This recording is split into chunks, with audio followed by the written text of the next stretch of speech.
नमस्कार दोस्तों, स्वागत है आपका राजस्थान संवाद में और मैं हूं चेतना शर्मा आपके साथ।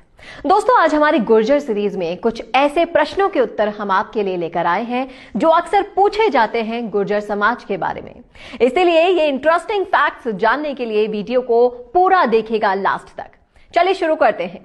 सबसे पहला सवाल जो पूछा जाता है गुर्जर समाज के लिए वो ये है कि गुर्जर समाज दीपावली पर श्राद्ध क्यों करता है।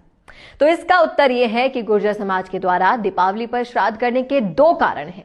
पहला, भगवान राम के पिता राजा दशरथ को पानी भगवान राम ने दीपावली के दिन ही दिया था। वनवास से आने के बाद चूंकि क्षत्रिय वीर गुर्जर सूर्यवंशी हैं और भगवान राम के वंशज हैं, इसी कारण दीपावली के दिन वो श्राद्ध किया करते हैं। दूसरा ये कि गुर्जर समाज और पुष्कर का क्या संबंध है। पुष्कर में जब ब्रह्मा जी ने यज्ञ किया था तब सावित्री माता समय पर नहीं पहुंची थी। पोखर चेची, जिनकी जाति गुर्जर थी, उनकी पुत्री गायत्री के यहाँ गाय चराया करती थी। ब्रह्मा जी ने यज्ञ में उसे सावित्री जी की जगह बिठा दिया और सावित्री माता यज्ञशाला में पहुंची और अपनी जगह गायत्री माता को बैठी देखकर क्रोधित हो गई और आवेश में आकर गायत्री माता को वंश विनाश का श्राप दे दिया। तब गायत्री माता रोने लगी और सावित्री माता से कहा कि मेरे समाज को श्राप से मुक्त करो, लेकिन सावित्री माता मानी ही नहीं। तब क्रोधित होकर गायत्री माता ने सावित्री जी को श्राप दे दिया कि मैं पूर्णतः निर्दोष हूं और आपने बिना किसी सच्चाई जाने मेरे गुर्जर वंश के विनाश को श्राप देने की भावना दे दी। इसलिए मैं आपको श्राप देती हूं कि संपूर्ण संसार में आपको कोई भी आदर सम्मान नहीं मिलेगा, आपकी कहीं भी पूजा नहीं की जाएगी, संपूर्ण कीर्ति का विनाश हो जाएगा। गायत्री के श्राप के कारण सावित्री घबरा गई और माफी मांगने लगी। तब सावित्री माता ने गायत्री माता से कहा कि मेरा वचन झूठा नहीं हो सकता, इसलिए मैं तुम्हारे गुर्जर वंश की वृद्धि का उपाय जरूर बताऊंगी। तब उन्होंने पितरों के तर्पण का उपाय बताया और कहा कि तुम्हारे वंश की वृद्धि, समृद्धि और कीर्ति होगी और तभी से परंपरा निभाते आ रहे हैं गुर्जर समाज के लोग। क्षत्रिय वीर गुर्जर समाज और पुष्कर का संबंध कई कारणों से भी है। गुर्जर प्रतिहार राजा दशरथ, गायत्री माता, बगड़ावत राजा कर्ण गुर्जर, ये तीन प्रमुख कारण हैं। सावित्री माता के द्वारा गायत्री माता के गुर्जर वंश को दिए गए श्राप से मुक्ति पाने के कारण भी ये प्रमुख माना जाता है। सावित्री माता ने गायत्री माता से यह भी कहा था कि आपके गुर्जर समाज के प्रत्येक व्यक्ति को 70 साल की उम्र होने से पहले पहले पुष्कर जाना अनिवार्य होगा।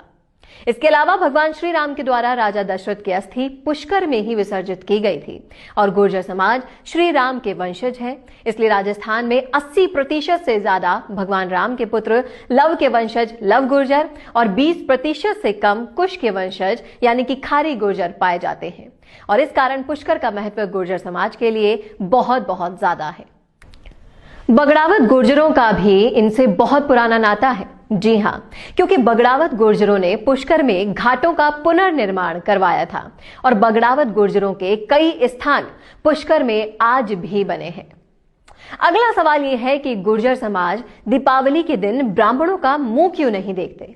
तो इसका जवाब भी हम आपके लिए लेकर आए हैं। जी हाँ, जब राणा दुर्जनशाल ने भगवान देवनारायण जी जब बालक थे तब उनको मारने के लिए 4 ब्राह्मण भेजे थे और वो भगवान देवनारायण जी को मारने गए थे। उन्होंने साड़ू माता से झूठ बोला और उन्हें जल लाने के लिए बावड़ी पर भेज दिया। जब साड़ू माता वापस आई तो चारों ब्राह्मणों में कोई अंधा, कोई लंगड़ा, किसी को सांप खाया हुआ मिला। तो चारों ब्राह्मण माता साड़ू के पैरों में गिर गए और माफी मांगने लगे। उन्होंने कहा कि हम तो आपके देव को मारने आए थे, पर हमें पता नहीं था कि ये बालक इतना चमत्कारी है। तब भगवान देवनारायण जी ने उन ब्राह्मणों को सही कर दिया। तब साड़ू माता ने ब्राह्मणों को श्राप दे दिया कि दीपावली के दिन गुर्जर जाति के लोग ब्राह्मणों का मुंह कभी नहीं देखेंगे। तो कैसे लगे आपको ये फैक्ट्स, कमेंट करके जरूर बताइएगा कमेंट बॉक्स में। क्या आपको भी अपने प्रश्नों के उत्तर मिले हैं, ये भी जरूर बताइएगा। और अगर आपके मन में कोई टॉपिक है इनसे रिलेटेड तो जरूर शेयर कीजिएगा, कमेंट बॉक्स में लिखिए। अगर हमें वो सुझाव पसंद आया तो उस पर वीडियो हम जरूर लेकर आएंगे। और ऐसे ही फैक्ट्स के लिए देखते रहिए राजस्थान संवाद। नमस्कार।